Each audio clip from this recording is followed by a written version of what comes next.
Aí, nesse mesmo sentido, a criança, em função da tecnologia, traz também desafio para o professor.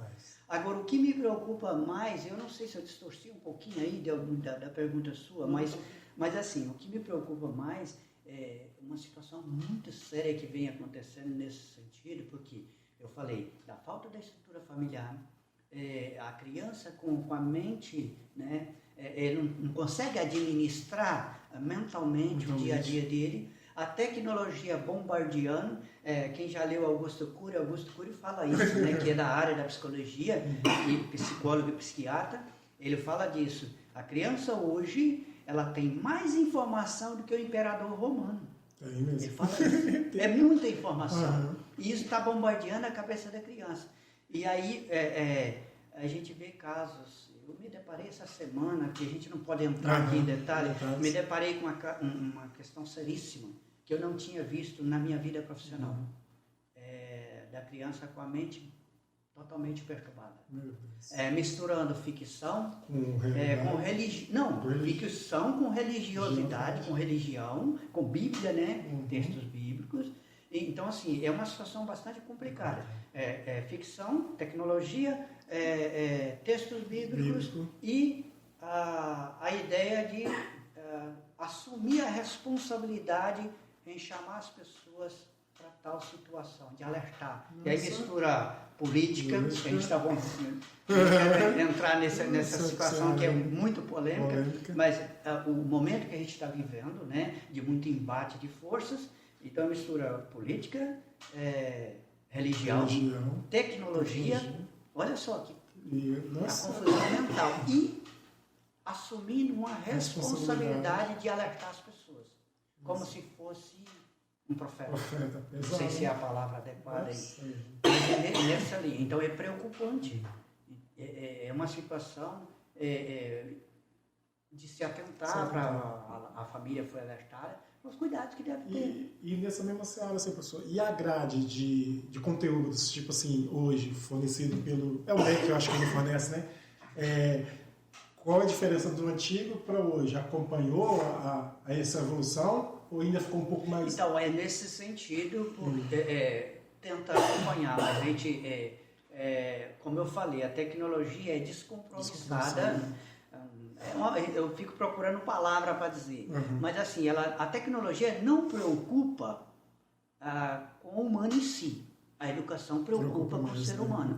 Então, eu como professor, se eu vou falar para você, eu tenho que entender que aí tem uma mente. E que eu tenho a responsabilidade, um limite daquilo que eu vou fazer. Diferentemente, eu não condeno em hipótese alguma aqui a tecnologia. A tecnologia tem a sua eficácia, tanto é que nós estamos aqui usando a tecnologia. Sem dúvida nenhuma. O problema é a ausência ou a falta de regulação, porque ainda é precária, a tecnologia avançou, mas o sistema, os países, não posso dizer os países, mas sobre isso, a evolução é muito rápida. Precisa regular. Então, ela bombardeia tudo e é um sistema livre, né? Eu posso utilizar o meu celular e gravar o YouTube. E pronto, e soltar a matéria, aquilo que eu bem entender. Posso ajudar? Posso. E pode trabalhar também pode. Está entendendo? Eu acho que essa diferença, entendeu? O aluno antes, aí você falou, o aluno antes, ele tinha aquela base familiar e aí ele ia adquirir o conhecimento na escola, que também era mais compacto.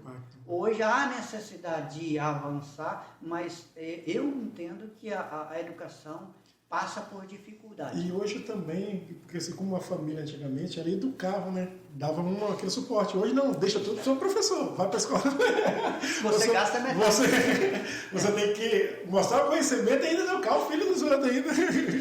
E o professor se preocupava mais em ensinar. Isso. Não em educar. Isso. Hoje parece que os pais...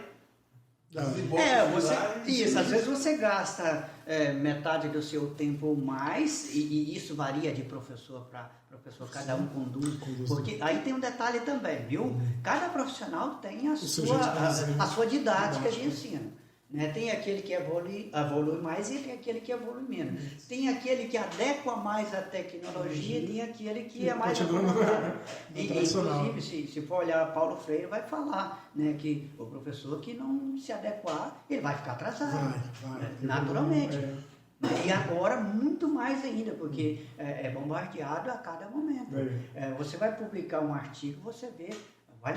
manda para a revista, artigo, eu recebo informação constantemente. Artigo sobre artigo. Né?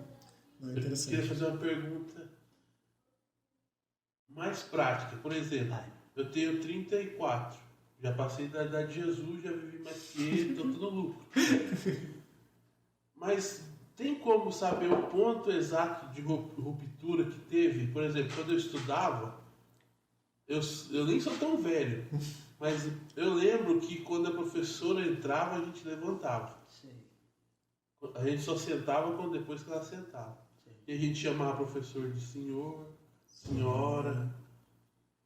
Né? A gente respeitava como se fosse igual nossos pais, praticamente. Sim. Onde teve um ponto de ruptura? Porque hoje a gente vê que hoje os alunos chamam o professor de tio, de tia, trata ele como se fosse um colega. Essa geração Y. Não tem como saber onde foi o começo dessa ruptura. Então, eu acho que a educação ela vive de momentos. Na verdade, a educação brasileira, ela primeiro não havia muito interesse, segundo as histórias, não havia muito interesse de Portugal em investir em educação no Brasil nos primeiros anos. Então nós vivemos aí 4 séculos sem, isso eu estou falando para uma maioria. Claro que tinha educação restrita para os filhos de dono de fazenda, quem tinha dinheiro e tal. Mas aí assim, não houve uma preocupação esse é o primeiro passo, em investir na educação. Quando é que o Brasil vai investir na educação? Foi na criação dos bacharéis. Por isso ainda o médico, o advogado, até hoje é conhecido como doutor, que na verdade não é um doutor. Né? Mas os bacharéis, isso vai pegar aí para meados de 1850. É ali que começa o Brasil a investir, mas investir era os filhos do fazendeiro que ia para a Europa estudar, porque havia uma necessidade de trabalhar a parte burocrática no país. Porque antes eram os fazendeiros rude, né? Analfabeto. Então, o Brasil começa a modernizar, e o fato de o Brasil começar a modernizar, houve a necessidade de investir em educação. Aí começa com os bacharéis para estruturar essa parte mais burocrática. Assim, eu vou pular a etapa aqui. Mas assim, você vai ver uma evolução na educação no Brasil mesmo de 1950 para cá.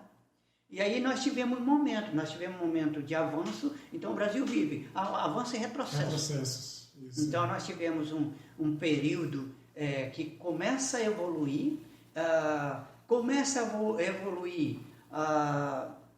os direitos sociais. Você pega 1930, por exemplo, era Vargas, você que estuda sobre o assunto. Então, Vargas começa a trabalhar essa disseminação aí de oportunidade para as populações menos favorecidas. E o Brasil entra num momento difícil, entra num momento em que trava isso e cria um novo modelo. Então, assim, todo modelo é modelo, todo modelo tem a sua eficácia, como também tem a sua deficiência, né? E aí o que acontece? O Brasil trava e muda uma situação, uma forma de conduzir a educação. Passado esse período, eu estou falando aí da era militar, né, 64, aí você vai... quando é que o Brasil vai retomar de novo? Agora, já entrando na nossa era, viu, Videl? Mas aí, se você pega 1980 para cá, vou falar de 80, 81 para cá, ainda tinha aquela base familiar, que foi a sua pergunta. Então, tinha aquela base familiar, a criança tinha um nível de disciplinar e competia ao professor a trabalhar o conteúdo em si. Talvez a grande evolução que nós tivemos e a complexidade maior da educação, não sei se é um marco aqui a sua pergunta, mas assim, de 2000 para cá, a coisa expandiu muito. Até porque de 2000, 2020, por exemplo, que vem a onda da globalização, né? Com o pensamento neoliberal, é que o mundo